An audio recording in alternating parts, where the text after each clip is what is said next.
Bueno, muy bien. El tema que hoy día nos ha tocado hablar, porque nos hemos distribuido por especialidades, ¿no? Cada área de la genética vamos en algún momento a hablar un tema, ¿no? Y qué mejor que quizás los miembros asociados, que estamos, como ya han habido las incorporaciones en el mes pasado, y ahora, bueno, hemos decidido en la Junta Directiva que este capítulo iba a ser sobre cáncer. Y bueno, el tema se me había pedido para... He encontrado un tema que me ha parecido muy interesante, que es el abordaje genético de los linfomas. Como todos saben, los linfomas... Doctor, ¿Cómo está usted? Muy buena noche. Disculpe la hora. No, muy tarde, pero ya sancionado. sancionado. Los linfomas son una patología muy especial realmente. Estos linfomas resulta que cualquiera de nosotros tranquilamente podríamos en este momento estar haciendo una neoplasia de estirpe linfoide. La clínica es muy simuladora de cualquier otra patología, y a veces simplemente es descubierta por un hallazgo. No vamos a hacer una ecografía, no vamos a hacer un PET scan, o por cualquier otro motivo aparece una imagen ahí, y de pronto esa imagen, ¿de dónde? Y repito, puede ser muy asintomática. Y esta enfermedad además también entra entre el grupo de las fiebres de origen oscuro, ¿no? Y como vamos a ver, es el primer diagnóstico. No necesariamente todos creemos que tiene que ser un bulto, porque los oncólogos que hacen, lo que no sé si han visto, revisan ganglios, cuello, cervical, axilas e ingle. Pero esos no son los únicos sitios en donde tenemos nosotros tejido linfoide. En toda nuestra economía tenemos tejido linfoide, en el riñón, en el cerebro, en todas partes, y a veces pueden ser linfomas primarios en esos mismos lugares, y que no necesariamente tienen que ser metástasis. Y es más, a veces todavía muchas personas, sobre todo la gente mayor de la tercera edad, tienen o vamos a tener lesiones de piel, que pueden pasar como una pequeña costrita que no le damos ninguna importancia porque mi abuelito tiene esto, una costra. Y acá también vemos otra patología del linfoma cutáneo, que vamos a ver también es relativamente frecuente y puede ser aparentemente muy simple, muy benigna fenotípicamente, pero su evolución puede ser bastante tórpida y puede ser una evolución bastante digamos rápida, y puede ocasionar la muerte del paciente. Por lo general, el que primero va a dar el diagnóstico de alerta es el médico anatomopatólogo, pero no cualquier patólogo le gusta meterse a esta patología linfoide, porque es muy compleja. El linfocito, cuando se convierte en un cáncer, realmente casi todos los linfomas son iguales, y es la patología que sí necesita de muchas herramientas. Por eso que el patólogo, cuando está frente a un linfoma, necesita también herramientas como la inmunohistoquímica, y a veces pide paneles enormes de inmunohistoquímica, y a veces tampoco no llega a concluir. Bueno, queda como sugestivo de linfoma del manto, sugestivo que linfoma angioplástico, pero bueno, sugestivo. Y es por ahora que la genética, el aspecto molecular, juega ahora un rol muy importante para poder apoyar y dar un nombre, apellido, chapa, apodo a la neoplasia de estirpe linfoide. Bien, cuando hablamos nosotros de cáncer, nosotros tenemos que recordar, ¿se acuerdan? Las características de la célula cancerosa, que viaja, que no tiene control de la apoptosis, tiene un factor angiogénico, es decir, favorece la formación de nuevos vasos sanguíneos. Esas son las clásicas 6 características de la célula cancerosa, y que ahora se han agregado nuevas, totalmente nuevas, en el cual, miren ustedes, estos nuevos emergentes marcadores y características que hacen que per se contribuyen en la arquitectura. Miren, por ejemplo, el sistema inmune. Ahora se ha visto que la célula cancerosa van de la mano con el sistema inmunológico. Acá la célula cancerosa destruye, que el sistema inmune no la pueda reconocer. Ahora se habla mucho que la inflamación crónica tiene que ver mucho con la génesis del cáncer. También tiene que ver la inestabilidad genómica y las mutaciones que pueden ver tanto en el ADN como a nivel cromosómico, y toda la desregulación del ciclo energético a través del ADN mitocondrial. Bien, entonces miren ahora, ahora ya se han agregado estas, antes eran 6, ahora están totalmente completas. Ha crecido las características de la célula cancerosa, y el haber conocido todas estas nuevas, miren que las señales de proliferación, que evaden el control de los genes supresores, en fin, todas estas características clásicas de las células cancerosas ha permitido ahora a la farmacogenética, miren, encontrar fármacos para poder controlar el cáncer en general. Por ejemplo, si yo ya sé que a veces voy a tener un exceso de factores de crecimiento, pues simplemente bloqueo, inhibo a estos factores de crecimiento. Si tengo en estos problemas energéticos, lo mismo, puedo inhibir la glicólisis aeróbica. Si nosotros tenemos, ahora podemos resistir a la muerte con proapoptóticas, con fármacos proapoptóticos que pueden favorecer la muerte celular. Inhibidores del PAR, sobre todo para cáncer de mama, que se está usando bastante ahora. Y en fin, así podríamos, hasta los inhibidores de la telomerasa.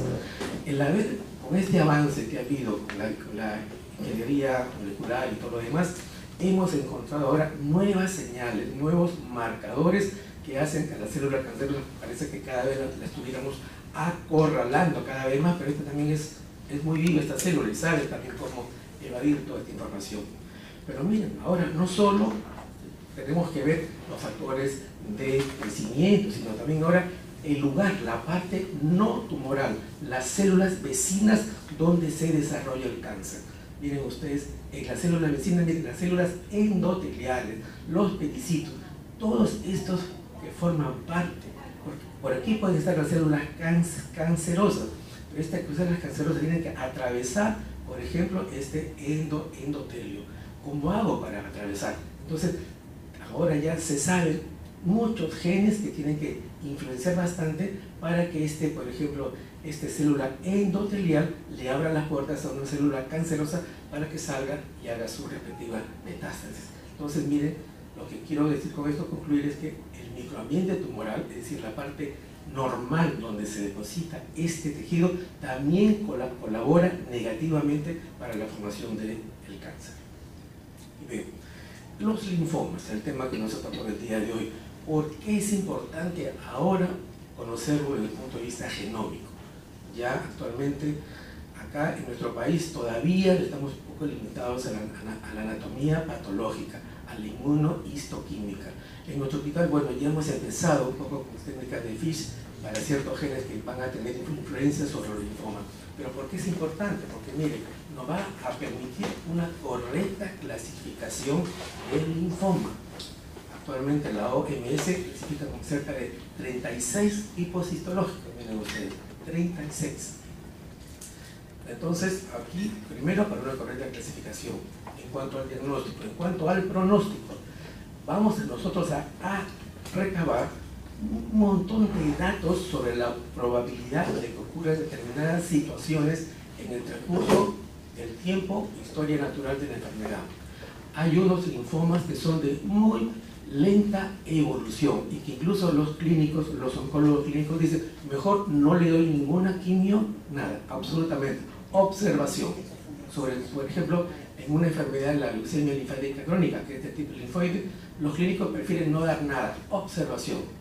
Hay otras tendencias, otras escuelas que no, hay que darle. ¿Por qué voy a esperar hasta que el paciente te haga todo un cuadro ya franco de una neoplasia clínicamente hablando? Perfecto, son ya ideas que los oncólogos ya verán cómo ellos solucionan. Luego tenemos la parte predictiva, porque ahora nosotros ya sabemos que hay ciertos genes que me van a ayudar a poder tipificar si van a ser de buen pronóstico o de mal pronóstico, y para escoger un tratamiento adecuado. Luego, la medicina de predicción, que es lo que estaba de moda, ahora ya actualmente todo se guía por protocolos, todos tenemos guías basadas en terapias moleculares actualmente dirigidas. Bien. bueno, si nosotros podemos definir muy simplemente qué es un linfoma, podríamos decir un linfoma es un grupo de neoplasias de grupo heterogéneo de neoplasias de tejido linfoide. El linfoide, nosotros como ya vemos, tenemos en toda nuestra economía, tenemos tanto los nódulos como también la red linfática, como son los ganglios. Y este abordaje, lo que pretendo hoy día comentarles algo, es este abordaje genómico de los linfomas viene a completar y a enriquecer el diagnóstico de los linfomas. Porque, repito, en nuestro país todavía la parte molecular en linfomas, por ejemplo, nosotros en nuestra institución solamente estamos trabajando con 3 genes, BCL2 y BCL6, uno que no correcto en este momento, el tercero. Luego, el diagnóstico va a ser esencial para poder escoger un tratamiento dirigido de acuerdo a cada linfoma. Porque a veces, vamos a ver más adelante, que hay monoterapia, existen drogas únicas para un determinado tipo de linfoma o emplean múltiples drogas, ¿no? Por ejemplo, miren ustedes, toda esta cadena ganglionar en este chico con su linfoma. Bien, entonces podemos concluir que los linfomas son malignidades o neoplasias del sistema inmune. Un linfoma es una familia de cánceres de la sangre, porque todo empieza en la sangre.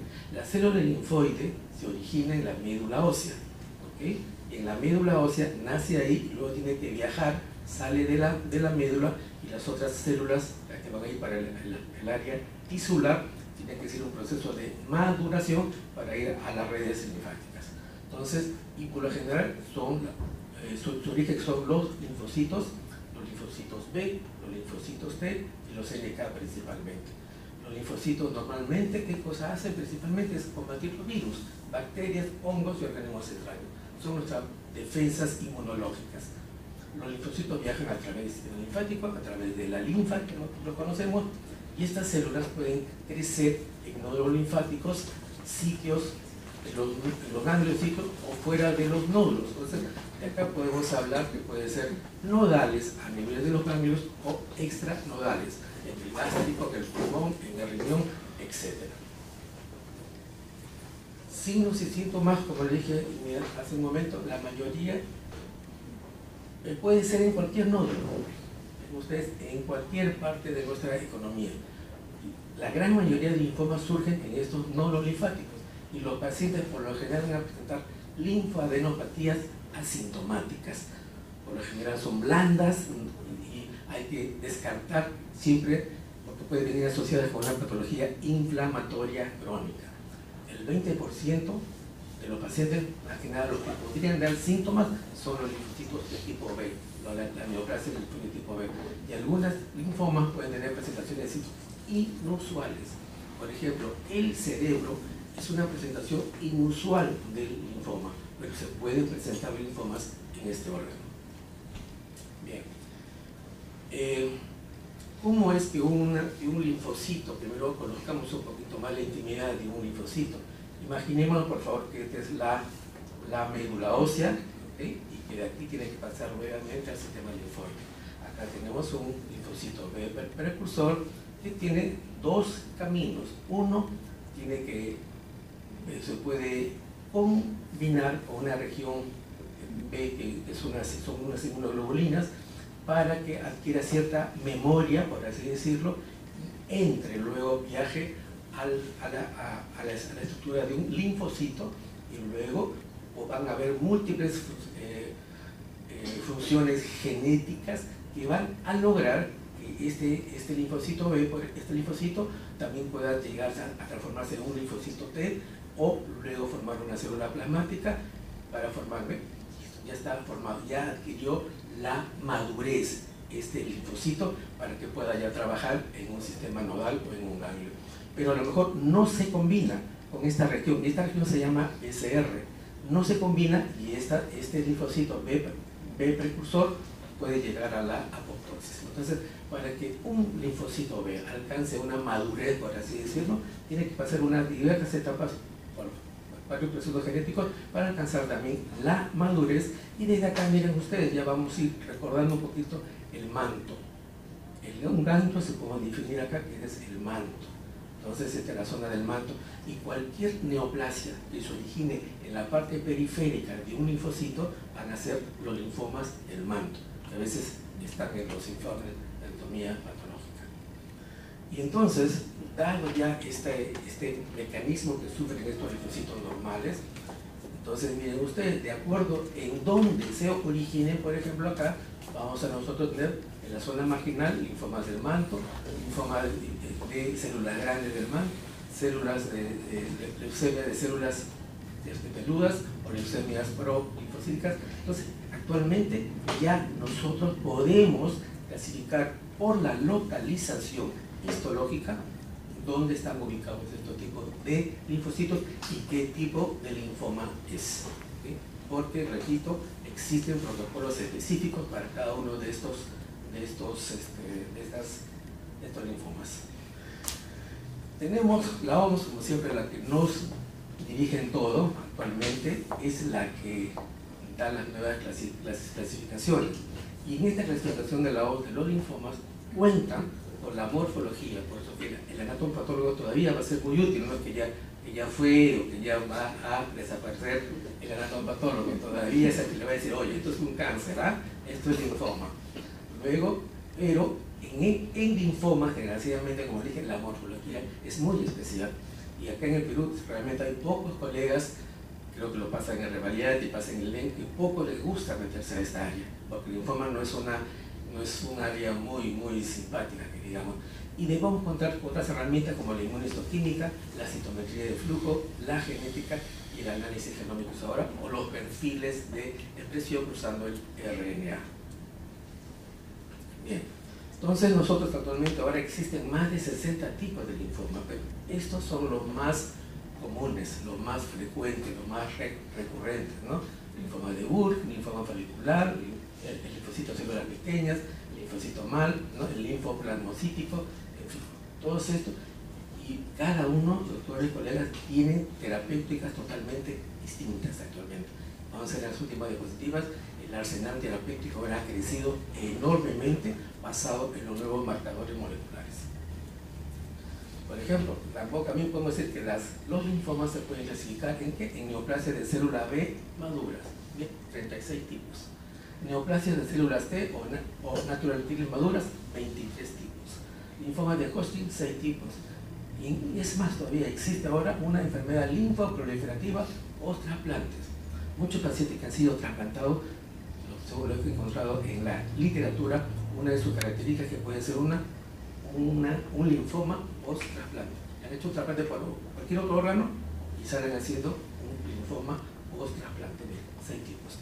El Hodgkin, miren toda su morfología histológica, su arquitectura. El linfoma, clásicamente, históricamente, se clasificaba, ¿se acuerdan? A todos nos han enseñado Hodgkin y no Hodgkin.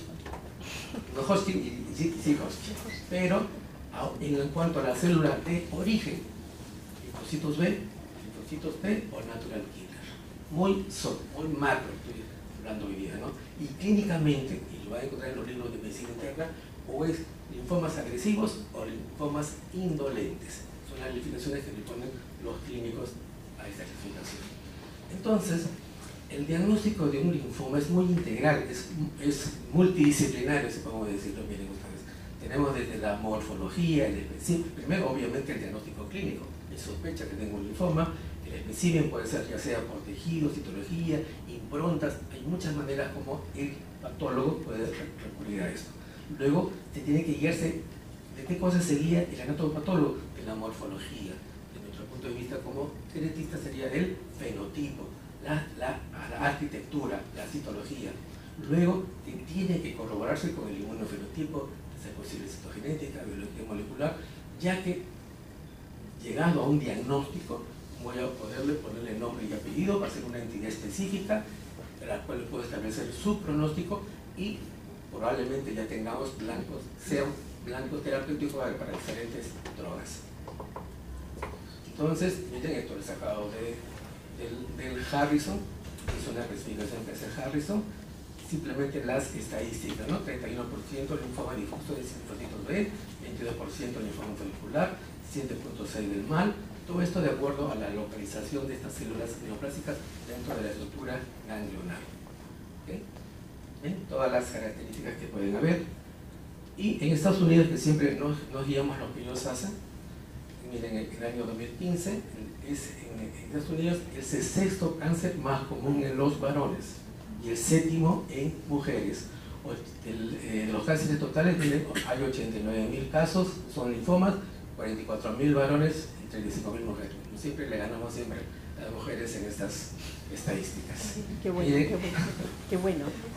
Miren la cantidad de muertes, igual, más en los varones, y probabilidad de ser en nosotros, 1 de cada 42 varones y 1 de cada 72. Miren, hasta pueden hacer predicciones de la población americana, 1 de cada 42 en Estados Unidos va a ser un linfoma y 1 de cada 72 mujeres. En nuestro país logré conseguir esta información, miren, desde el 2000 hasta el 2014, más o menos el promedio por año, miren, más o menos 500, 400, 400, 400, 500, 600, más o menos, por año. Bueno, esto ha sido registrado en el INEM, no sé si, no creo que tenemos todo el registro de todo el Perú, pero es un referente muy importante. Es un gran referente, eso es cierto. Bien, entonces, bueno, el tema de ahora justamente es cómo lo vemos ahora nosotros como genetistas, que podemos apoyar a los oncólogos en el diagnóstico de la... Tenemos muchas herramientas, pero siempre partiendo del fenotipo.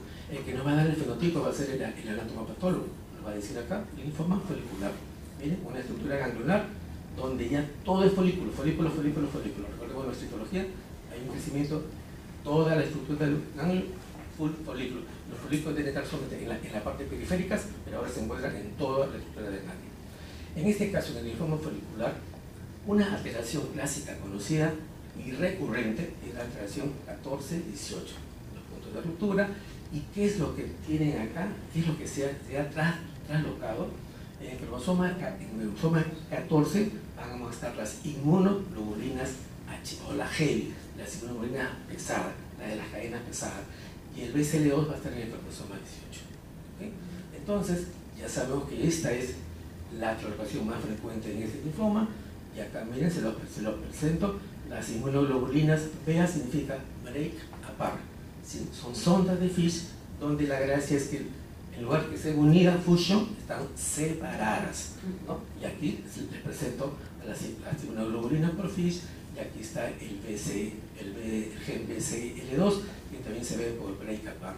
Pero las sondas, miren, ahora ya están fusionadas, rojito, amarillo y verde. Aquí está ya la fusión de las inmunoglobulinas con el BCL2. Entonces, DF, double fusion. Entonces, el FISH aquí en linfomas juega un papel muy, muy importante para...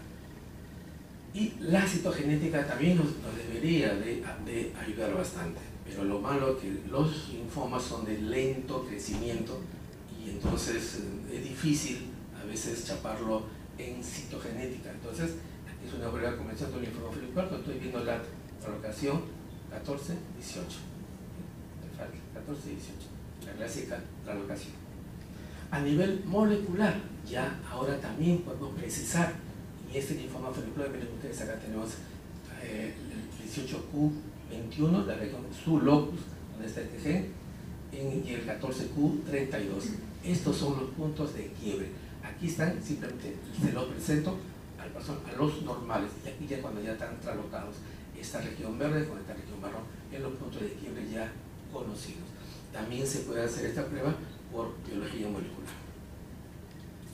Bueno, acá cuando hablamos de patología linfoide, sobre todo de linfomas, van a tener un rol muy importante las inmunoglobulinas. Estas IgGs, que acá para conocerlas un poco más, miren, les presento las inmunoglobulinas, cuyos están localizados principalmente en el cromosoma 2, 14 y cromosoma 22. ¿Okay? En el cromosoma 2 se encuentra la kappa, el cromosoma 14 se encuentra la inmunoglobulina pesada o la heavy, y la L, la lambda, aquí está. ¿Okay? Lo normal. Entonces, estas serían las inmunoglobulinas, y miren, con los otros cromosomas, con los cuales estos señores, estas de acá se podrían traslocar, son el 8, el 18 y el 11. ¿Y quiénes están en estos cromosomas? Los M, el CMYC, el B, el BCL2 y C, el BCL1 en asociación con la ciclina D. Aquí están solitos, no se han tralocado y no ha pasado nada. Pero miren ahora, de pronto, acá, el M, que debería estar acá, como ha habido una tralocación, se juntaron la heavy con la M, se han juntado y formó, por ejemplo, el linfoma de Burkitt. ¿Okay? Entonces, y aquí obviamente estos son los otros, pero que no se han traslocado. Esta nueva fusión, doctores, no genera un nuevo gen de fusión, por si acaso, porque siempre queremos que el 922, por ejemplo, ABL con el BCR, se formó un nuevo gen de fusión, y ese nuevo gen de fusión con una proteína normal, y eso provocó la proliferación de los glóbulos blancos. Aquí no es así, simplemente se juntan con las inmunoglobulinas, y por eso se llama translocaciones. A veces los gringos le llaman translocaciones imprecisas, solamente funcionan para que activan una determinada acción, pero sin crear un nuevo gen de fusión o una proteína quimérica. Lo mismo tenemos para el linfoma folicular. Nuevamente, los cromosomas que más se ven comprometidos son estos: 2, 14, 22, 8 y 8. En este caso la heavy con el BCL2, linfoma folicular. Lo mismo acá para las células, los linfomas del manto. Miren, la tralocación clásica es la 11-14, y está en el cual juega muy importante con la heavy, con la C, con el BCL1 y la ciclina dependientes. El linfoma de Burkitt, que es algo endémico, lo mismo, miren ustedes. Y acá, yo cuando era anatopatólogo creía que solamente el Burkitt podía ser producido por la 8-14. Eso fue lo que nos enseñaron a nosotros. Pero miren, ahora profundizando más, sabemos que pueden haber otras tralocaciones entre 2 y 8, 8, 14, 14, 22, que me puede dar un linfoma de Burkitt, en el cual ya entra a traer acá también el gen CEMIC. Este linfoma de Burkitt, sí, rápidamente, es un pinomorican celular endémico, se diagnosticó en África por el mismo doctor Burkitt, asociada con el gen del HIV, ubicado en el centro germinal, me refiero al centro del ganglio. Por ejemplo, va a haber una disregulación del MIC en el cromosoma 8, y a menudo una juxtaposición, nada más, repito, se juntan pero no genera nuevos genes de fusión. Acá rápidamente, simplemente las dos alteraciones, ¿no?, tan frecuentes en el 8 y 14, el gen MIC con el gen de las inmunoglobulinas pesadas. Y esto solamente es para un recordatorio. Sabemos que en el cáncer, todos sabemos que las vías de señalización normales tienen que haber un factor de crecimiento, un receptor de factor de crecimiento. Esto desencadena toda una cascada de vías de señalización, se activan muchas proteínas, genes, y iniciando toda esta primera cascada.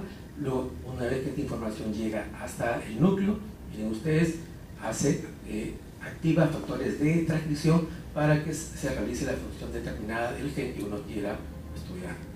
Y esto lo he traído previamente para poder comprender un poquito mejor cómo sería en el linfoma esta vía de señalización. Estas lesiones génicas significadas en los linfomas de Burkitt, por ejemplo, miren, ¿se acuerdan que les hablé que un linfocito tiene que ser, para que sea un linfocito maduro, tiene que ser activado? Y si es activado con otras vías de señalización que se llama PCR.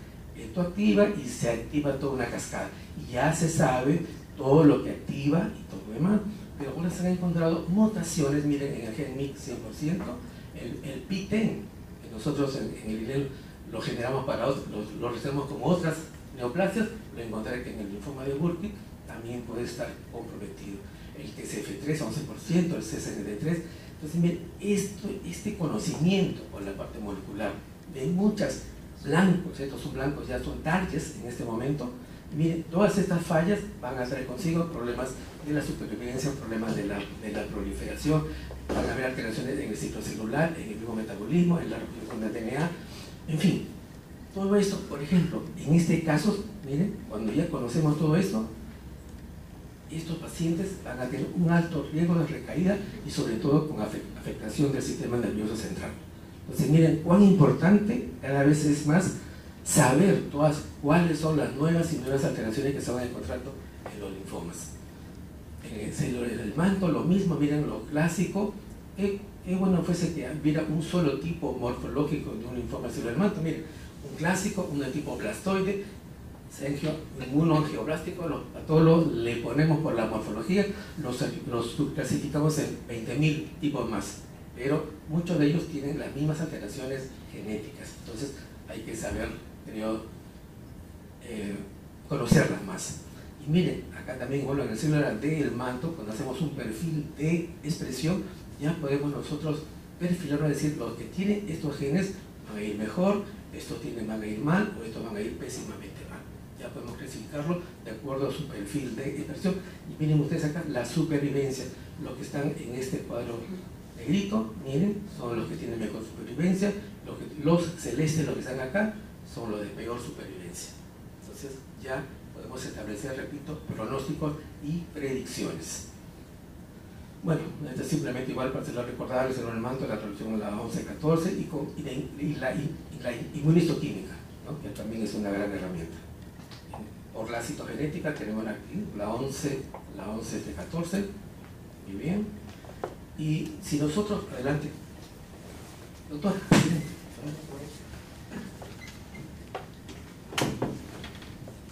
entonces nosotros ahora también podemos ver el análisis genómico de los linfomas para evaluar pronóstico.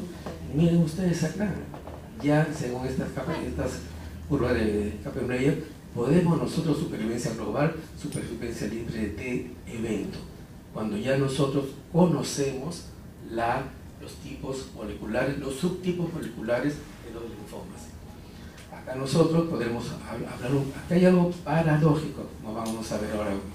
Los linfomas no Hodgkin, hay un agresivo versus indolente. Clínicamente uno es más malo, uno es más bravo, y el otro no. Pero miren, en el linfoma no Hodgkin agresivo, por lo general clínicamente es de crecimiento rápido, puede ser de inicio repentino, potencialmente curable. Miren, potencialmente curable, y existe un riesgo, que si no hay remisión completa, entonces existe un riesgo de muerte por la enfermedad y una supervivencia corta. Y el linfoma no Hodgkin, que se supone el indolente, ¿no? el crecimiento lento, a menudo durante años y décadas este linfoma, pero miren, no es curable en la mayoría de casos, no se cura, avanza. Entonces ahí viene lo paradójico con el término indolente y agresivo. Entonces la paradoja del linfoma que es, por ejemplo, la mayoría va a tener una larga supervivencia, sobre todo en estos que se llaman linfomas no Hodgkin indolentes. Y nuevamente, el perfil de expresión ahora ayuda bastante para poder decir este va a ser de buen pronóstico o de mal pronóstico. Por ejemplo, ahora ya se sabe, en el linfoma folicular hay un nuevo marcador que se llama FLIPI, por ejemplo, ¿no? Este FLIPI es de muy mal pronóstico. Por más que quieran hacer, miren, las curvas son totalmente, las curvas de supervivencia son bastante no muy buenas. Entonces, sigamos con la análisis genómico, pero ahora con el factor predictivo. Me va a ayudar a mí el saber los hallazgos génicos, me van a servir para poder predecir los linfomas en algo. Vamos a ver. Bien, en el linfoma de células grandes lo mismo, cada vez ya podemos nosotros definir por la expresión génica cuál es el que me va a ir mejor, cuál es el que va a ir intermedio y cuál es el que va a ir peor, gracias al perfil de expresión génica.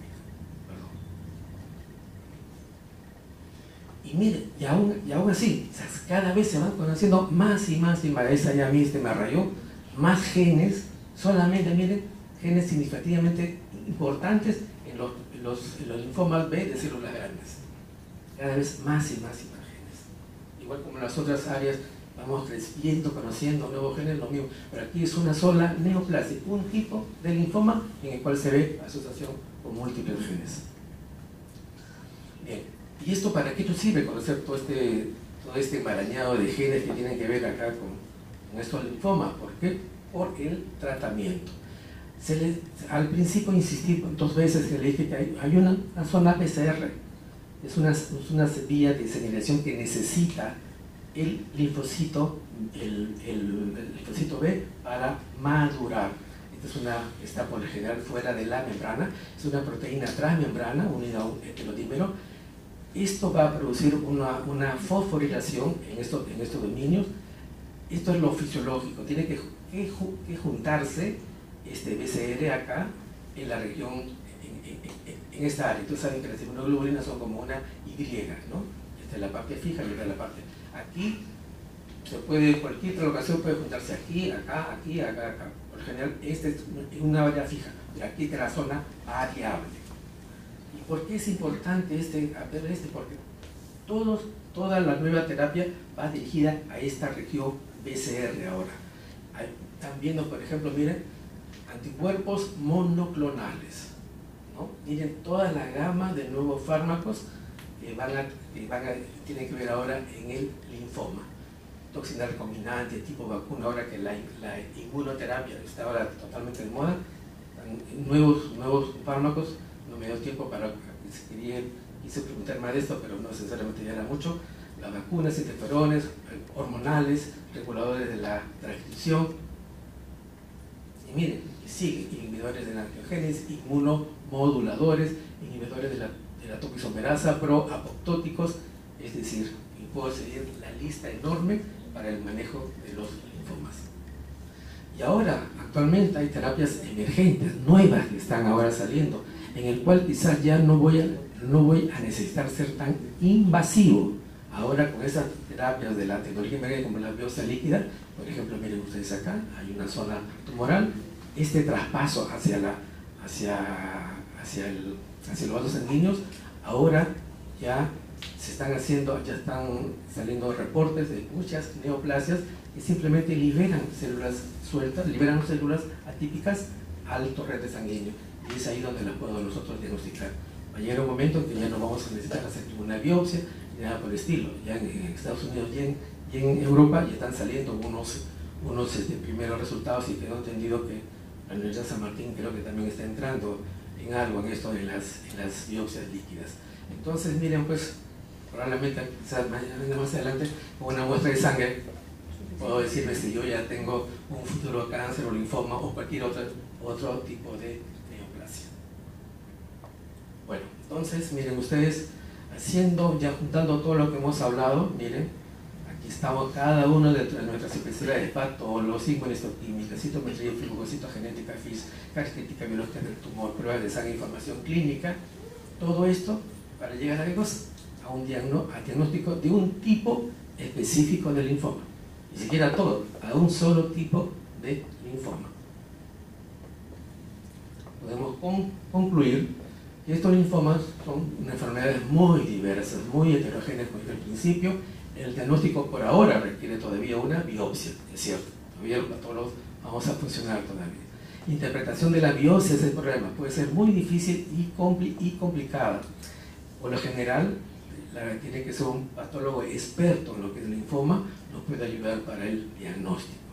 Los linfomas son, por ejemplo, enfermedades sistémicas, y el estadiaje va a ser muy importante, porque una cosa que yo tenga un ganglio acá, aquí en el cuello, pues ya hasta ahí es un estadio 1, pero si tengo acá y en la axila, estadio 2, pero si tengo acá, aquí, en la axila, y paso el diafragma, ya estadio 3, y si tengo otra parte, pues llego a estadio 4. Entonces miren la importancia que toma acá el diafragma para poder separar en estadio 1, estadio 2, estadio 3 o estadio 4, que ya son un manejo mucho más difícil. Y acá les puse esto, porque me lo encontré, PET scan es sensible pero no específico. ¿En qué sentido? Porque a veces, según encontré en la literatura, uno va por otra patología y encuentra esto, pero decir que eso es un linfoma, pero sí sirve de mucha ayuda como imagen para una aproximación diagnóstica para un linfoma. Luego, el estadiaje va a tener un impacto muy limitado en las características del tumor en relación al paciente. Pueden ser unos linfomas muy pequeñitos, pero como hemos dicho, muy agresivos. Entonces, ahí así tenga 2, 3, 4, por ejemplo, los linfomas de Hodgkin responden muy bien al tratamiento con TOC en estadio 1, 2 y 3. Responde muy bien. Y bueno, entonces quiero concluir diciendo que es una patología muy interesante, que todavía en nuestro país, repito, todavía el anatopatólogo es el que comanda esto, pero yo creo que genética ya es hora que también tengamos que entrar a aportar acá, porque como han visto ustedes, son enfermedades que sí tienen manejo y tienen una buena respuesta cuando ya nosotros sabemos cuáles son los nuevos marcadores genéticos. Bueno, muchas gracias. Si hubiera una pregunta.